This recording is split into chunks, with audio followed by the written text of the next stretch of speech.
Baik, jika audio jelas kali ini boleh tolong maklumkan, ya. Jika audio jelas kali ini boleh maklumkan, sebab tadi ramai kata tak ada suara walaupun di belah saya ada suara. So jika audio jelas boleh tolong maklumkan. Saya tunggu ya di ruang komen. Jika audio jelas boleh tolong maklumkan.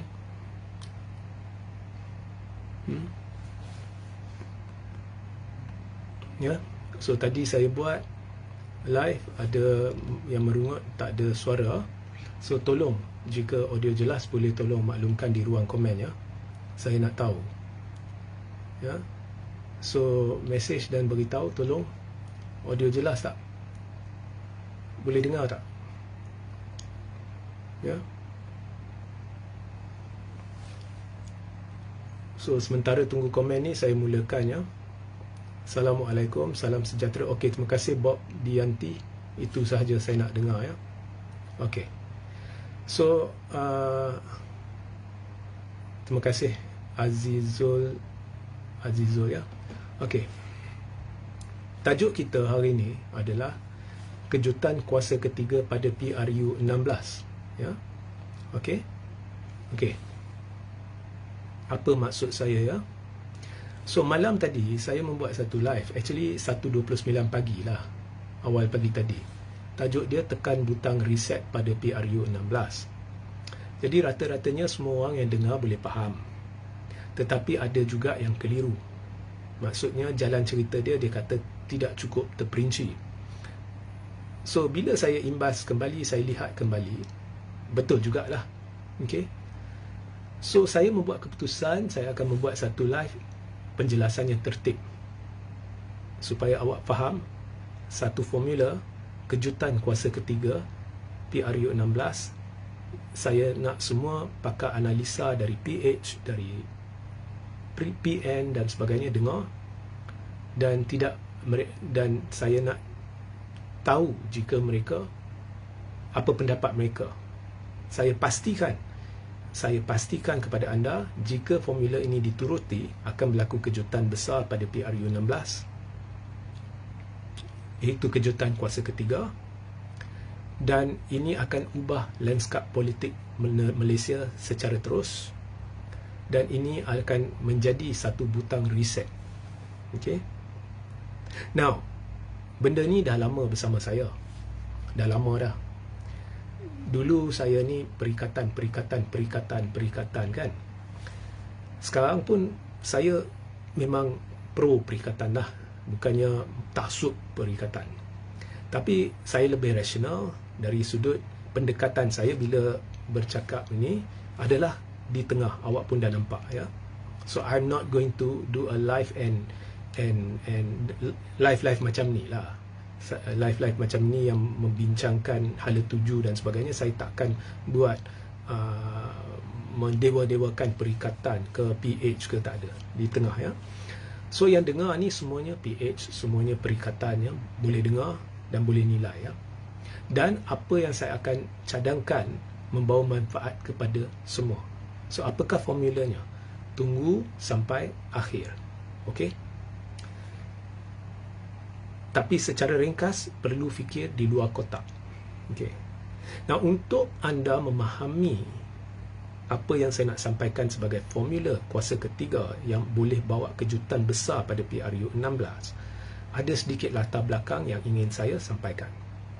Kita mulakan pada PRU 14. Apa yang berlaku pada PRU 14? Walaupun mendapat tentangan ya, ramai akar umbi PKR, tetapi bersatu pada ketika itu dah bekerjasama dengan PH, malah dah masuk PH kan. Dan oleh kerana bersatu tidak boleh guna logo dia untuk pilihan raya sebab kekangan yang dibuat oleh pentadbiran Najib. Jadi keputusan dicapai bahawa calon-calon bersatu akan bertanding untuk PRU 14 guna tiket siapa? Guna bendera siapa? PKR. Malah diputuskan semua akan guna bendera PKR. Dan akhirnya PH menang majoriti mudah. Now, semua guna bendera PKR. Tun guna bendera PKR, Muhyiddin guna bendera PKR, Mat Sabu dari Amanah guna bendera PKR, Lim Guan Eng dari DAP guna bendera PKR, Lim Kit Siang guna bendera PKR. Tetapi adakah mereka ahli-ahli PKR? Tidak. Mereka tidak pernah menjadi ahli PKR. Tapi mereka menang bawah tiket PKR. Masa kempen guna logo PKR. Masa masukkan borang menjadi calon pada hari penamaan calon, guna borang tulis sana PKR. Adakah mereka ahli PKR? Bukan. Menang di bawah tiket PKR. So sebenarnya Tun, Mat Sabu, Lim Guan Eng semuanya menang bawah tiket PKR, bukan sebagai ahli PKR. Okey. Nah, untuk tujuan perbincangan, katakan pada ketika itu sudah ada undang-undang anti lompat. Apa undang-undang anti lompat kata? So, undang-undang anti lompat antara lain, jika perlembagaan parti sudah dipinda untuk diselaraskan dengan pindaan perlembagaan yang berkait undang-undang anti lompat, maka jika seorang MP dari Bersatu, contohnya Muhyiddin, ataupun contohnya Wan Faisal mengingkari keputusan parti, ya, sebagai MP, ya, so parti kata keahlian Wan Faisal tergugur secara automatik. Menurut undang-undang anti lompat, Wan Faisal hilang kerusi Dewan Rakyat, betul kan? Tetapi itu jika dia bertanding di bawah tiket Bersatu. Itu jika watikah pelantikan dia atau pencalonan dia dan sebagainya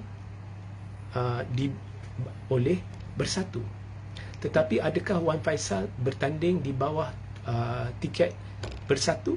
Adakah watikahnya datang dari Bersatu? Tidak. Datang dari mana?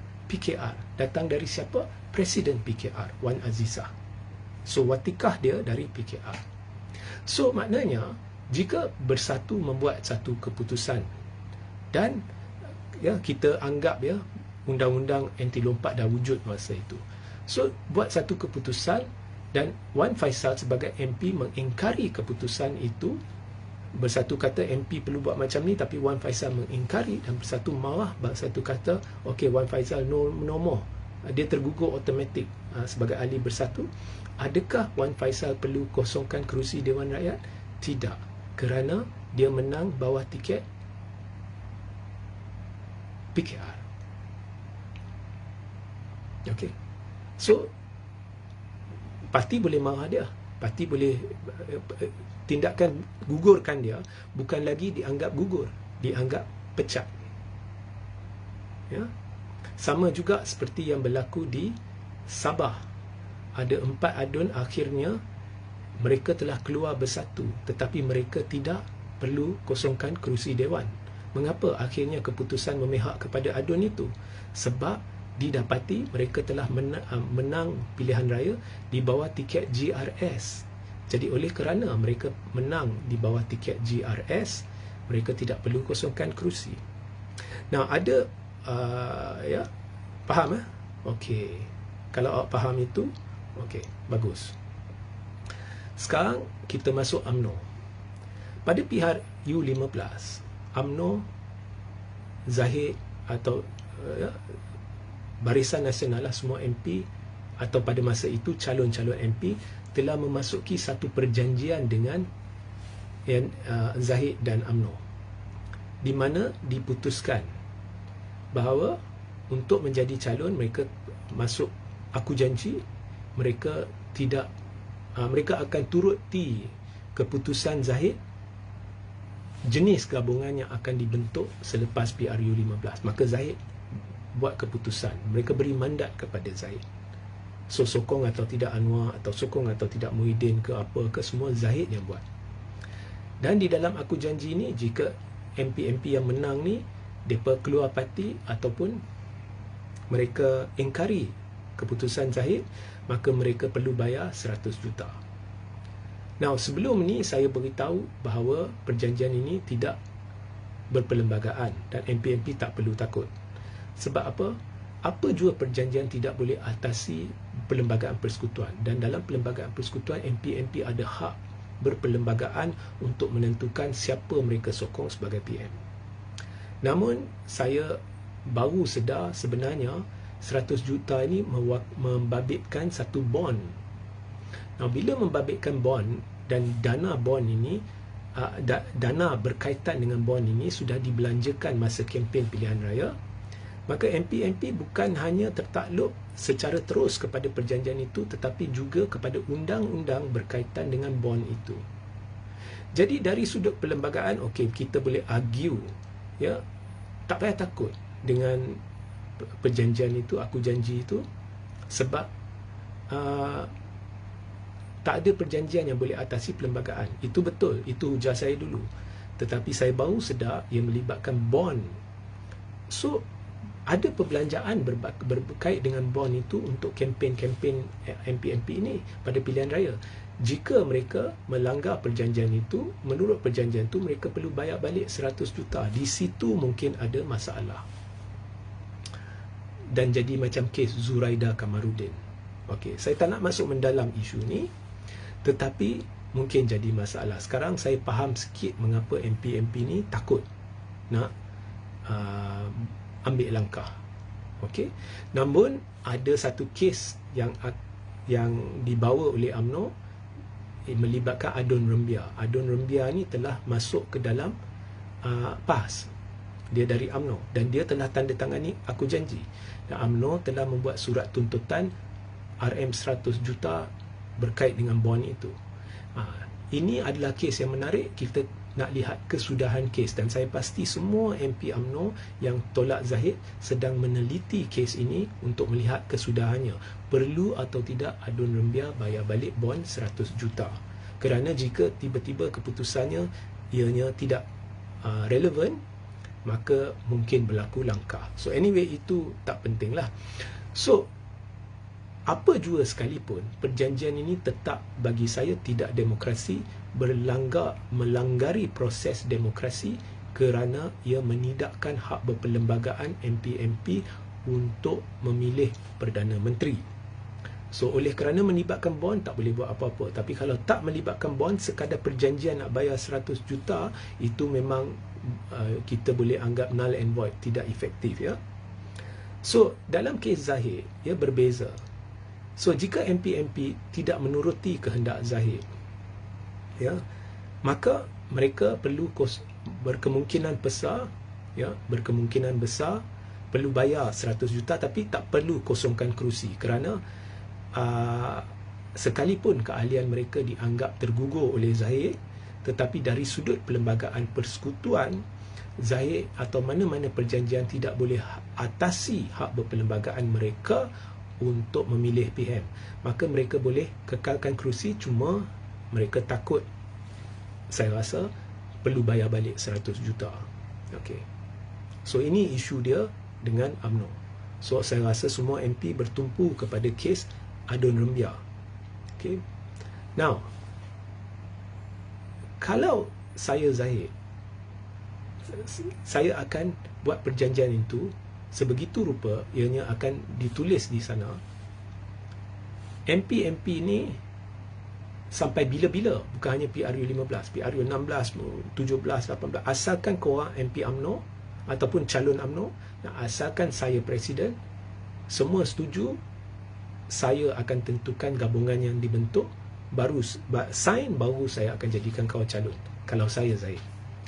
Supaya walaupun parlimen bubar, kita nak masuk PRU 16 ke, kemudian lepas PRU 16 tertubuh kerajaan, lepas 5 tahun parlimen bubar lagi, PRU 17, sampai bila-bila, asalkan kau ahli UMNO dan asalkan saya presiden UMNO, jika kau nak jadi calon, awak setuju dalam aku janji ni, saya tetap akan buat keputusan. Kalau saya Zahid, saya buat macam tu. Namun dalam aku janji ni, ia terhad kepada PRU 15. So, apabila parlimen bubar, bila-bila ianya bubar, semua MP yang terikat dengan aku janji ni akan jadi bebas. Aku janji ni tidak wujud lagi. Bila mereka jadi bebas, mereka boleh buat apa sahaja. Ya, they can do anything. Okay. nak jadi terus jadi ahli UMNO, minta Zahid nak jadi calon lagi, mesti Zahid akan buat aku janji baru. Atau mereka nak keluar UMNO dan masuk perikatan sebagai contoh dan jadi ahli. Atau inilah formula yang saya cadangkan. Semuanya bertanding di bawah bendera parti kuasa ketiga.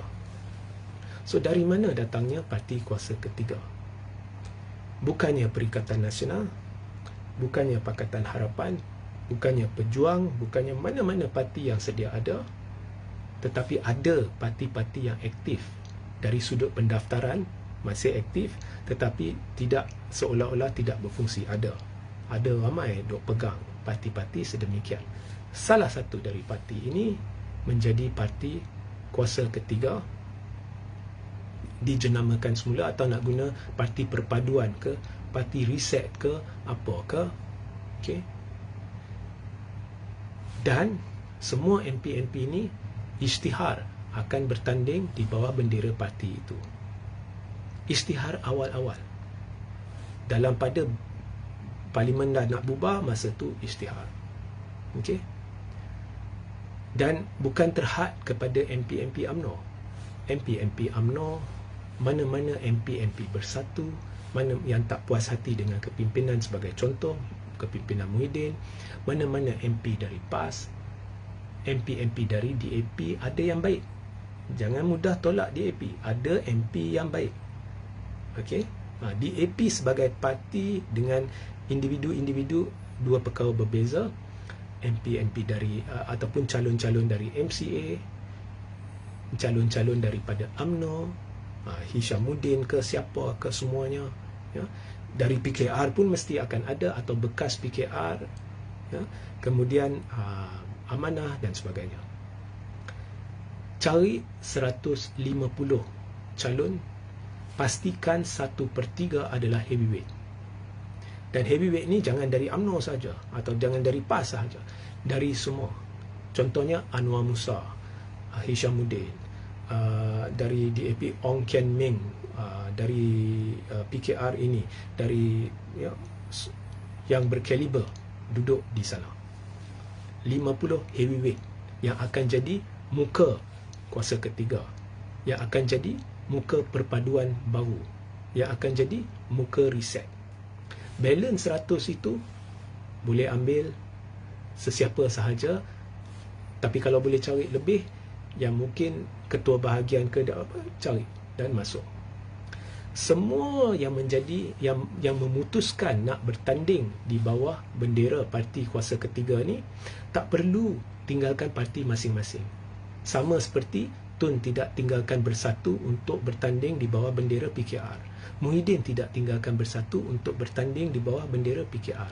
Lim Guan Eng tidak meninggalkan DAP untuk bertanding di bawah bendera PKR. Mat Sabu tidak tinggalkan Amanah untuk bertanding di bawah bendera PKR. Dan mereka semua tidak masuk sebagai ahli PKR. Mereka cuma bertanding di bawah bendera PKR. Konsepnya sama. Dan pengerusi parti itu, ataupun the main person, ya, sama ada secara langsung atau tidak langsung, membuat penapisan siapa yang boleh dipertimbangkan. Bila wujud perkara begini, awak perlu bersedia. Mungkin Zahid tak puas hati, Hishamuddin pergi sana, dia bertanding bawah bendera parti itu. Okey, menurut Perlembagaan UMNO, kami nak pecat Hishamuddin. Pecatlah. Mereka kena bersedia pecat. Tapi saya rasa ramai tidak akan dipecat. Kerana parti ini, saya 99% boleh beri anda keyakinan bahawa dia sekurang-kurangnya, ya, 50%, sekurang-kurangnya 50% daripada 150 calon akan menang. Kerana ia akan membawa satu pengujaan dahsyat, wow factor di seluruh negara, bergegar negara.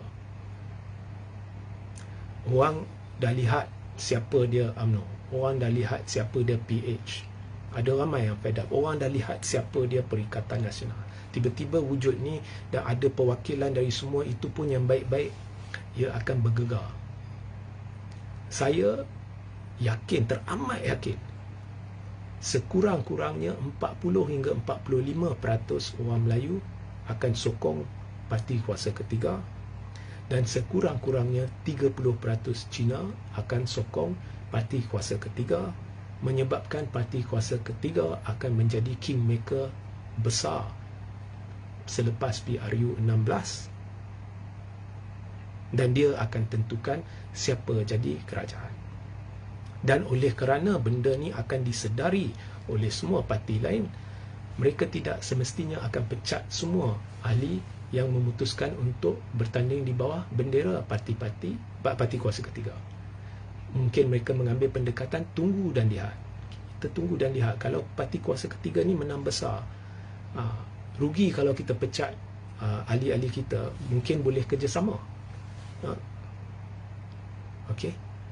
So saya rasa bila cukup heavyweight masuk ke dalam ataupun bertanding di bawah bendera parti kuasa ketiga tanpa perlu jadi ahli parti itu, Hishamuddin kekal sebagai UMNO.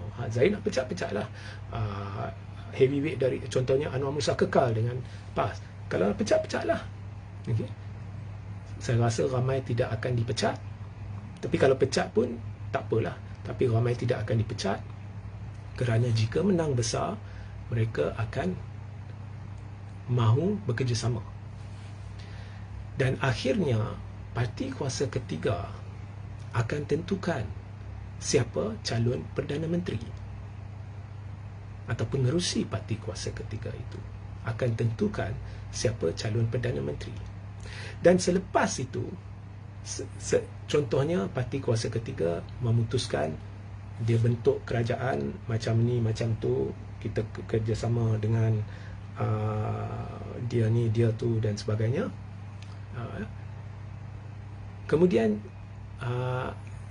undang-undang anti lompat ni sukar digunakan untuk mengekang ahli-ahli parlimen kuasa ketiga.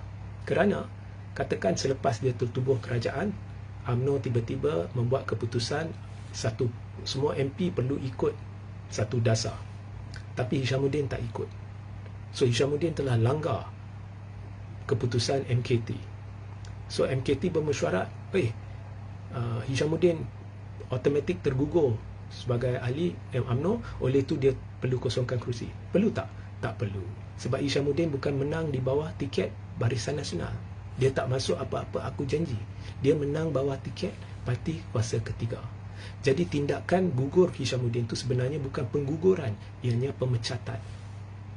So semua MP di bawah parti kuasa ketiga boleh kekal keahlian dalam parti masing-masing. Parti masing-masing nak pecat, itu keputusan mereka. Tetapi mereka boleh benar-benar berfungsi sebagai MP seperti mana di bawah Perlembagaan Persekutuan. Mereka ada kebebasan untuk menentukan siapa harus jadi PM. Perkara-perkara yang berkait dengan perlembagaan tidak boleh dicabuli. Dan parti ini adalah parti perpaduan dalam erti kata sebenar, dan bukan kita nak sisihkan PKR, bukan kita nak sisihkan UMNO, bukan kita nak sisihkan DAP. Akhirnya semua akan cari jalan kerjasama. Tapi yang penentu adalah parti kuasa ketiga. Itu cadangan saya.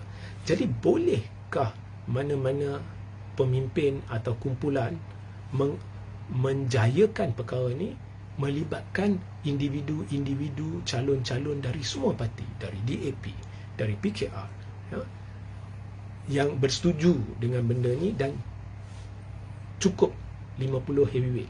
Boleh tak? Bukan mudah, tapi jika boleh, parti inilah yang akan memerintah. Saya berkata sekurang-kurangnya dia akan menang 50% kerusi.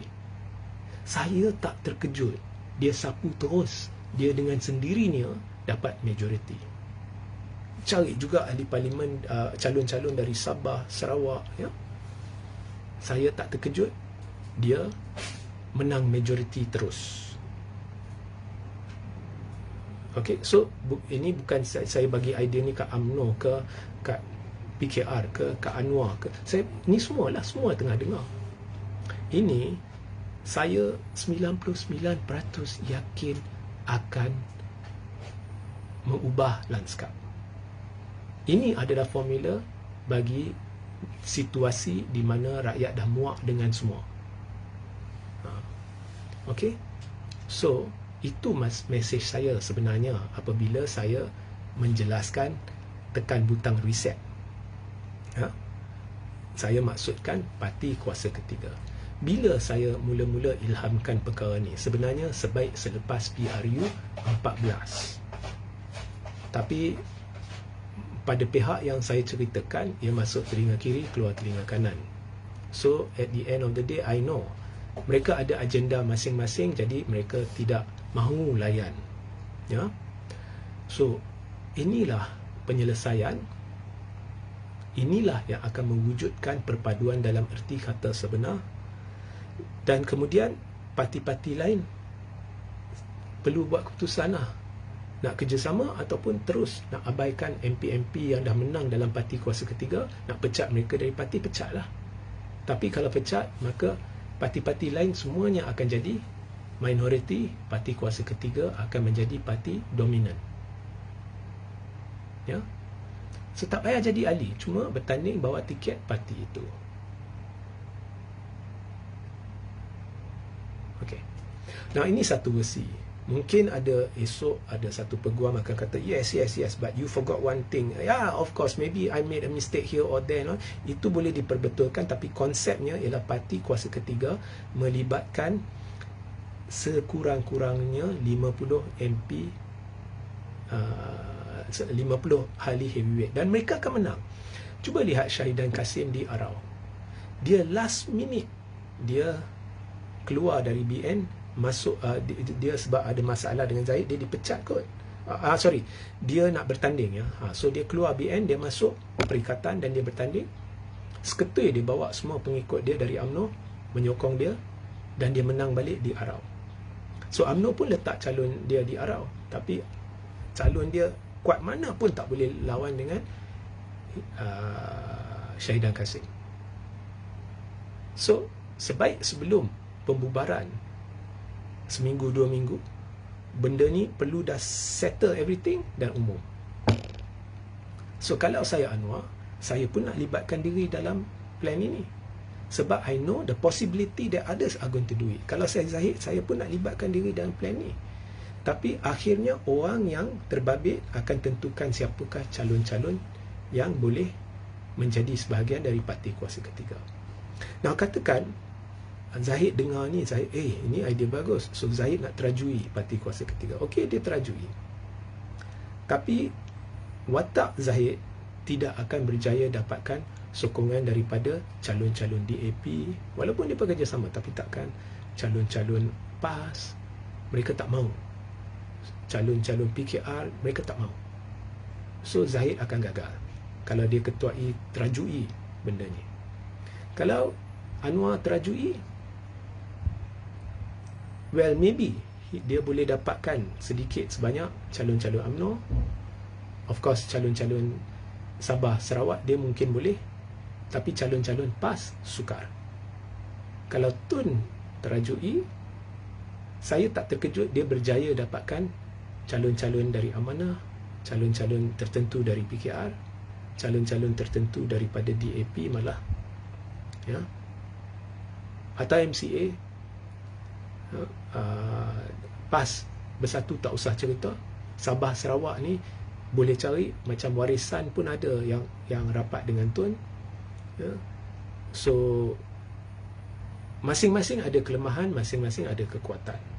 Jadi kepimpinan parti kuasa ketiga pun kena lihat siapa yang terajui, ya, atau lembaga penasihat dia dan sebagainya. If you have the right kepala ataupun lembaga penasihat ataupun jawatan kuasa yang menerajui inisiatif kuasa ketiga, sebegitu rupa ramai boleh terima, ya, because setiap ada kelemahan lah. Tapi yang paling lemah Zahid. Okay? So jika setiap boleh terima, dan jika ada representasi yang banyak daripada banyak parti-parti di seluruh negara, dan ada sekurang-kurangnya 50 heavyweight, of course ramai heavyweight UMNO ni, ada 50 heavyweight ya, yang terkenal lah, nama mereka dikenali, parti ini akan sapu lebih 50% kerusi. Silap-silap dapat majoriti, tapi at least lebih 50% kerusi. Okay, so ini satu idea. Nah, berapa banyak idea macam ni saya ada, berlambak cara nak create wow factor. So saya memutuskan saya cerita secara umum ni sebab saya dah kurang harapan terhadap Perikatan Nasional, kemampuan mereka. Okey, ada apa-apa soalan boleh tanya. Jika tak ada soalan, kita boleh akhiri live lah.